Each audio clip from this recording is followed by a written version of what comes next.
The Council declared humans obsolete, then watched us rewrite the rules of war. The crystalline halls of the Galactic Council resonated with the harmonious clicks and whistles of a dozen species as they deliberated humanity's fate. Ambassador Zethkar of the Hegemony rose from his bioluminescent seat, his forearms gesturing with practiced authority. "The matter is settled," he announced, his translator rendering his thoughts into perfect standard. "Humanity has served its purpose. Their primitive aggression helped us eliminate the Devourers, but now they are obsolete. A relic of warfare in an age of enlightenment." The assembled delegates murmured their agreement. The ethereal Veilthari hummed in their crystalline voices, while the insectoid Kexri clicked their mandibles approvingly. Even the ancient archivists, beings of pure energy housed in mechanical shells, pulsed with consensus. Dr. Sarah Chen, the lone human representative, sat in silence. Her species had been reduced to a single voice in a council of hundreds. Around her, civilizations that had cowered behind human shields for 3 centuries now spoke of her people as yesterday's tools. "The doctrine of surgical precision will govern all future conflicts," continued Zethkar. "Clean orbital strikes, minimal collateral damage, civilized warfare for civilized species. Humanities, crude methods are no longer required." Sarah finally stood. At barely 5.5 feet, she was dwarfed by most of the assembly, but something in her posture made the vast chamber fall silent. "You're making a mistake," she said simply. Zethkar's bioluminescent patches flickered with amusement. "Are you suggesting your species still has relevance? Your ships are outdated. Your weapons primitive. Your tactics effective," Sarah interrupted. "The word you're looking for is effective." The Kexri representative's translator crackled to life. "Human Chen, your emotional attachment to your species clouds your judgment. The data is clear. In simulations against the Terminus Collective, your human fleets have a 12% survival rate using conventional tactics." Sarah smiled, and somehow that expression made several delegates uncomfortable. "Tell me, Counselor Vexith, what survival rate did your simulations give the Collective?" The insectoid's compound eyes glittered. "Irrelevant. The Collective will be handled through proper channels, economic sanctions, diplomatic pressure. If necessary, precise military action under the new doctrine." "The Terminus Collective just annexed the Outer Rim," Sarah said quietly. 7 systems, 2 billion lives. They did it in 6 hours while your proper channels were still drafting the first diplomatic note." The chamber erupted in alarmed chittering and humming. Zethkar's patches dimmed. "Impossible. Our early warning systems detected them 3 minutes before the attack," Sarah confirmed. "Just enough time to watch it happen. They used a new type of quantum tunneling that your sensors can't track, but there's good news." Her smile widened. "We can." Admiral Torres materialized as a hologram beside Sarah, his weathered face grim with purpose.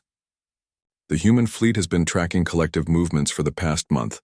We've identified their staging areas, supply lines, and command structure." "This is irregular," protested the Veilthari representative. "Military action requires council approval, which takes 6 months minimum," Torres cut her off. "By then, they'll have taken 20 more systems, but don't worry, we're not asking for permission anymore." The chamber fell deathly quiet. Sarah activated her personal display, showing real-time tactical data. Hundreds of human ships, smaller, and seemingly inferior to the grand vessels of the other species, moved through space in perfect coordination. "You see, we've learned something in the past 3 centuries of fighting your wars," Sarah explained. "We don't just adapt to the rules of engagement, we rewrite them entirely." On the display, human ships began doing the impossible. Instead of the massive, intimidating dreadnoughts favored by other species, they split apart like puzzle pieces, each component operating independently. They swarmed through collective formations, too numerous and erratic to target effectively. "Modular design," Torres explained with professional pride. "Every human ship can reconfigure in real time. Fighter becomes frigate. Frigate becomes carrier. We don't fight fair, and we don't fight clean. We fight to win." Zethkar's bioluminescence had gone completely dark.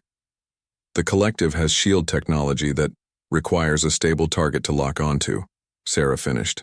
Hard to maintain a lock when your opponent keeps changing shape, mass, and energy signature every 30 seconds. The battle unfolded in real time across the display. Collective ships, each one a masterpiece of engineering that dwarfed human vessels, found themselves surrounded by swarms of adaptive predators. When the collective adapted their shields, humans switched to kinetic projectiles. When they reinforced their hulls, humans targeted their power cores with precision strikes that somehow avoided every defensive system. "How?" whispered the archivist representative, their mechanical voice filled with something approaching awe. "We learned from every species in this council," Sarah replied. "Hegemony shield modulation, Veilthari phase shifting, Kexri swarm tactics. We took your strengths and made them our own, but we also kept what you tried to make us abandon." "Which is?" Zethkar asked, though his translator's tone suggested he already dreaded the answer. "Controlled chaos," Torres said. "Every other species fights like a symphony. Beautiful, precise, predictable. Humans fight like jazz, improvisation built on a foundation of skill. No two engagements are ever the same." Within an hour, the Terminus Collective's advance fleet was scattered debris. But more importantly, something had changed in the council chamber itself.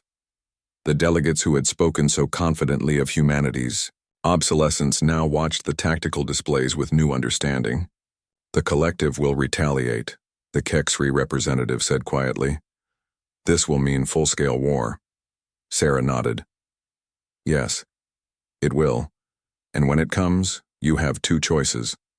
You can hide behind your doctrine of surgical precision and watch civilized warfare lose to organized brutality. Or," she gestured to the display where human ships were already regrouping, adapting, preparing for the next engagement. "Or you can remember why you recruited humanity in the first place." Zethkar's bioluminescence slowly returned, pulsing with what his species called deep thought. "The Council will need to reconsider certain recent decisions." "The Council will need to do more than that," Sarah replied, "because the rules of war aren't changing. We already changed them. The question now is whether you'll learn the new rules fast enough to matter." As the session adjourned in unprecedented chaos, Sarah allowed herself one moment of satisfaction. Humanity had been declared obsolete. Instead, they had declared themselves indispensable once again. After all, in a universe full of civilized warfare, sometimes you needed people willing to be magnificently uncivilized.